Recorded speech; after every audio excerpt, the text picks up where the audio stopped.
Hello and a warm welcome to Sunday the 21st. It's yet an auspicious day, our second day of the Your Story Festival, and I hope you enjoyed yesterday. It was jam-packed, and I'm told by lots of people it was very exciting. However, our second day is equally exciting and inspirational. We've got 10 events for you today, and it's also an auspicious World Forest Day today. We start the day off with World Forest Day.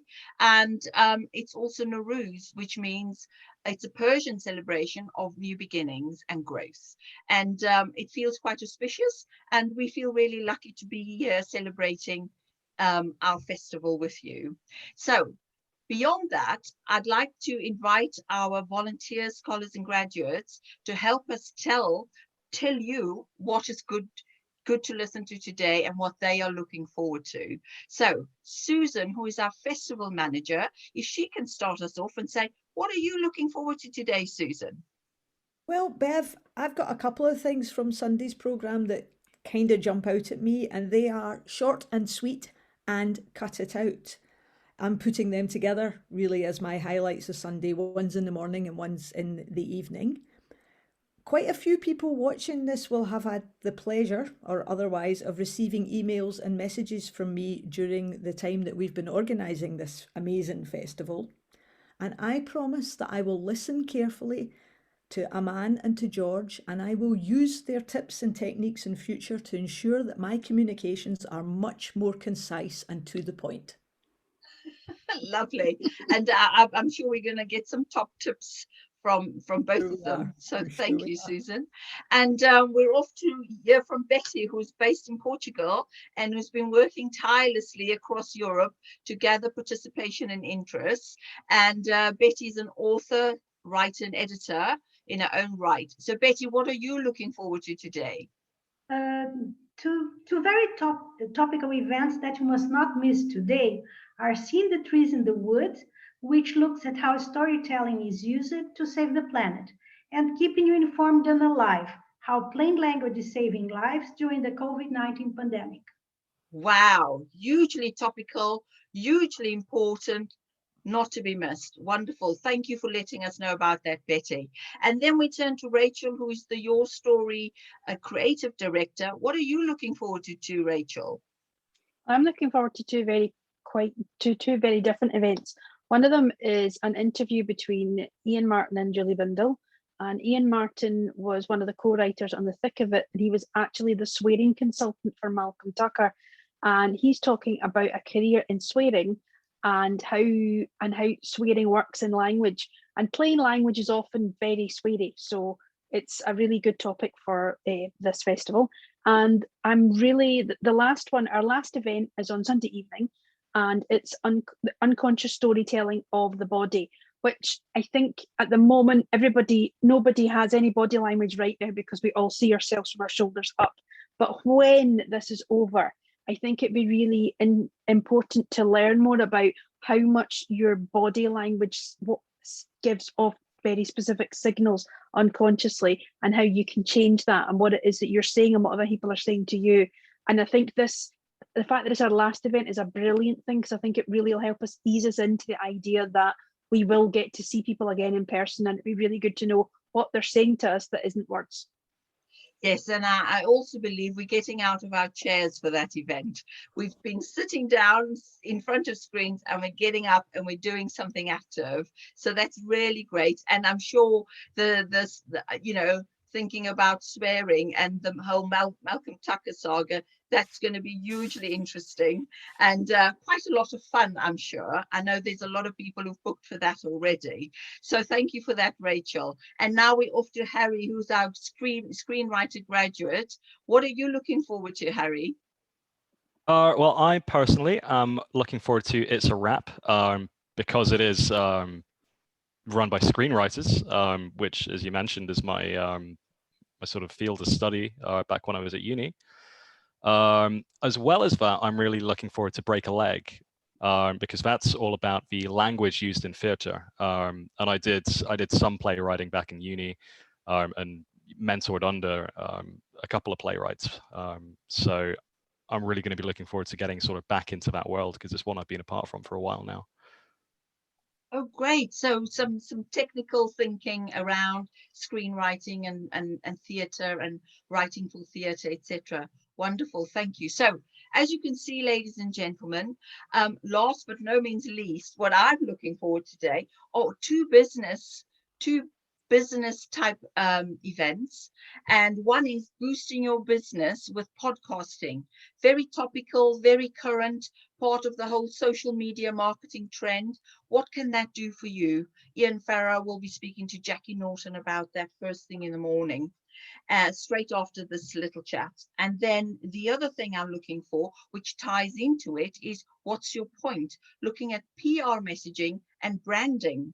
So looking at podcasting and how you brand yourself through podcasting and what that does for you. And then just looking at the detail of PR messaging and branding. Something we thought we'd bring this to the program because even as creatives, we need to know how to sell ourselves. So we're trying to bridge that gap by bringing these two things onto the platform. So varied, interesting, inspirational. We're going to have a fantastic day.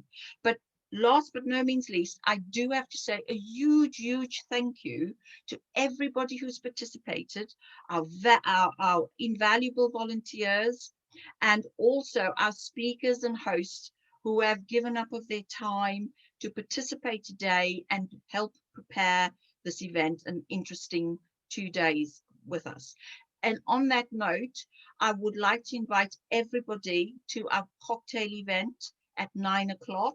Just come and shoot the breeze with us. Tell us tales, how you enjoyed things, how you didn't enjoy things, and continue to build our global friendships and relationships. So do come along at 9 o'clock. We want you to come along and wind down with us. So have a lovely day and we'll see you at 9 o'clock. There's so much to go at.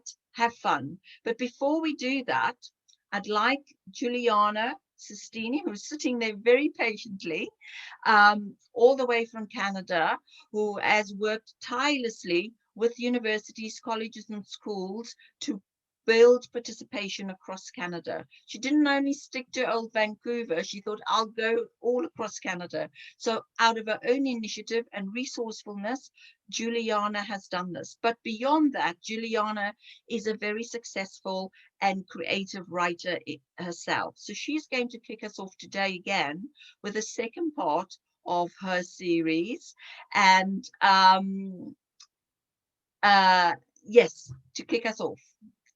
Juliana, would you like to read your fresh new work for us, please? Yes, for sure. Thank you so much, Bev. So today I'm going to be telling you guys about the story of the matching PJs. So I kept racking my brain for so long, trying to find a picture that had an extremely deep meaning, you know, a picture that represented something out of the ordinary, something special. And I went through my camera roll with no expectations whatsoever. Then I came across this photo. Yeah, it's my family wearing matching onesies. And this picture means nothing. I mean, it's not some spectacular moment that I'll never get to experience again. It was just a regular Saturday night. Now, I'm not saying my family always dresses up in matching outfits, especially onesies. Now, my sister showed up wearing her white onesie with pink dots and black bears and mooses with Canada written all over her body. Now, for those of you that don't know, a onesie is a bodysuit, but as a pajama. Then she asked me to put mine on. My mom had bought matching ones for all the girls and matching ones for all the boys. I specifically remember this day because we all started to blast music very loudly and started dancing like crazy. We live in a house that was built in the 50s, and when we jumped, the whole house would shake. Every time I saw my dad dance, it would make me cry. This has happened my entire life. Now imagine how I felt when I saw a 250-pound man dancing classical music in a onesie at night around the house. The reason I love this picture so much is because it reminds me of my privilege. Now let me elaborate. This picture was taken in prime COVID times. We were confined to the house 24/7, and we were kind of going insane on each other. Knowing that we could still have these moments made me extremely happy. We were screaming out of our lungs with music that makes us go crazy in parties, classical music, rock, and valsa. it makes me laugh even now thinking about it, because I remember being truly happy in that picture in the worst of times. It makes me feel so grateful to have an amazing family, because we don't know what happens tomorrow. And if I want to run around with onesies, I will. The catastrophic events around the world not only allowed me to cherish these moments more, but demonstrated something beautiful to me. I love the fact that we look like a bunch of weirdos dressed together, and that some people even may find it lame, because this lame family is my family, and you only get to experience life once. So if you want to go dress up in onesies, dress up in onesies. Thank you. Oh, thank you. Yeah. Well done. Thank you so much, Juliana. That was really interesting.